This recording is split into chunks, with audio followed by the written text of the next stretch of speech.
We're joined now by three men who know the importance of having a male influence in the life of a child. Pastor Frank Stewart is the author of Deficiency, the most needed vitamin in America. Marcus Taylor's father was a powerful presence in his life, but he saw what the lack of a father did to his friends in the neighborhood. And Jabari Moore, who wants to be an even better father than the one that raised him for his month-old daughter. Gentlemen, welcome to Washington Watch.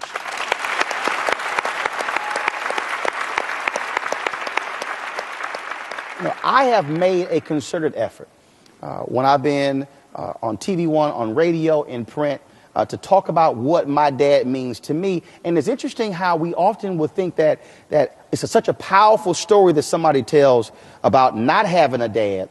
But I think it's also an equally powerful story when you talk about what dad actually meant in terms of raising you and teaching you and instilling you, yet people just don't actually think that's really that important. Marcus, what did your daddy mean to you? I don't think I would have made it without him, because I wasn't always in the place that I'm in now. I'm about to graduate with 2 degrees, but I was once told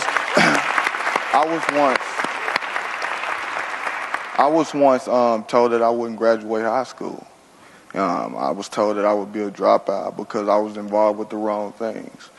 But my dad never gave up on me, or my mother, they're in the crowd also, and they never gave up on me. And they taught me, no matter how bad it looked, never give up on the person, because God never gave up on you. I hear a lot of parents, and I hear a lot of fathers who say, I want to be my child's friend, and I'm going, no, I ain't your friend.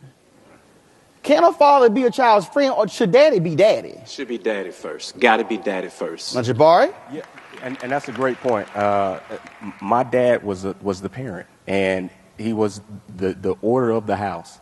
And as I became older, we didn't have that relationship of a joking relationship until I became an adult. My dad was dad. I mean, you could joke with dad to a certain point, right? But you knew.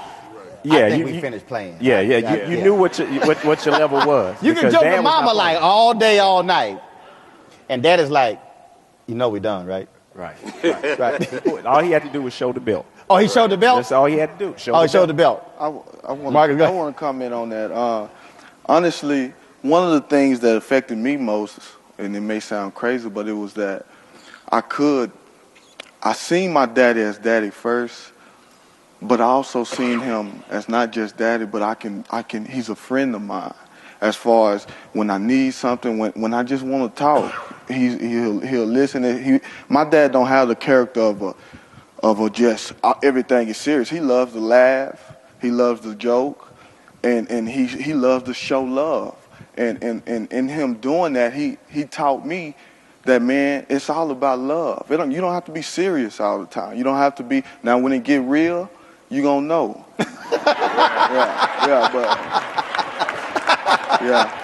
But you don't have to be serious all the time. I think some dads overdo it, and then the kid can't come to them.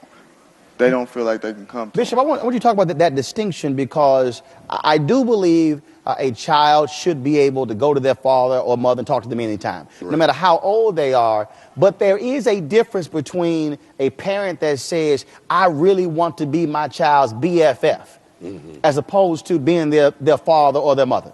Well, first of all, I think that you should, in any relationship, my opinion is that you should balance your criticisms with affirmation. In any relationship, if the only thing you ever do is criticize me, critique me, and punish me, nobody wants to run to somebody who's always punishing them. Nobody does. Right.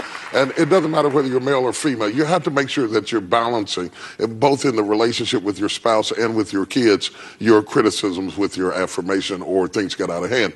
Second thing, I'm loving being a parent right now, because my kids have reached the age where I don't have to be dad all the time. I can just be a guy, and we can laugh and we can exchange jokes, but they're in their 20s and 30s. But right, you don't want to be a friend to a 12-year-old. Right.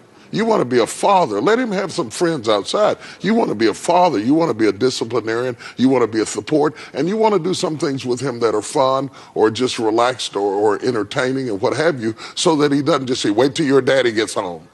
Why I got to always be the bad guy? Right. You know, Right. Now, how many people in this room remember your mama saying, "Wait till your dad come home"? Yes. And your whole countenance changed. You like, "Oh Lord, I can't believe she about to call this man." right. Because see, my problem was, when I was in school, I mean, look, I got in trouble all the time, man. Look, I talked in class, finished my work, and I always got whippings for that. But I told my dad I was preparing for what I do right now. That was practice. But the balance between disciplinarian and being a supportive person, if you've never witnessed that balance, and all you grew up with was daddy swinging a belt, then how do you reach that point? Well, it's a real challenge. And one of the things that I think that's very, very important, men have different flashpoints and they have different signals. One of the things that the man gives to the house is an awareness both to his daughter and to his son, but particularly his daughter, how to read a man. How to know when you're going too far. Many women who have never had a father, the reason they struggle in their relationships with a companion is that they treat the guy like he's a woman in a pair of pants. And they read him that way, and they read him wrong. So learning those signals, when dad is joking, when dad is serious, it's time to tighten up now, you know. Being able, because men give nonverbal communications, and our grunts mean something. Understanding when those grunts mean, I'm through talking about this, helps that little girl to grow up to understand how to read her companion and vice versa. So I think those things are very, very important. It's also I think it's when we talk about that modeling, it's also, I think, it's important when you are in that situation where you have to be protected. There are moments when you are going to have to be there to intercede on behalf of your child when somebody's messing with it. Yes. Yes. Many incidents, like in school, when they want your child to repeat a grade, and they're making them be in the class. But for some reason, the teacher says, I think they need to repeat this class, and be able to talk to the teacher and tell the teacher they're not going to repeat and kind of defend the child and let them know that you're on their side because they are right. One thing that I wanted to say about parenting is that when you're learning how to be a parent from your father and your mother, you're learning how to be a parent. Me being a young parent now, I think about the things that my dad did that were right. I think about the things that my mom did were right. And your job as a parent is to teach your child how to parent themselves first, and then to parent their own child. Because when you go out in the world, you have to, all those things that they taught you, right? Those are the things that you need to survive. You're right. We surely appreciate it. Thank you so very much for all of you.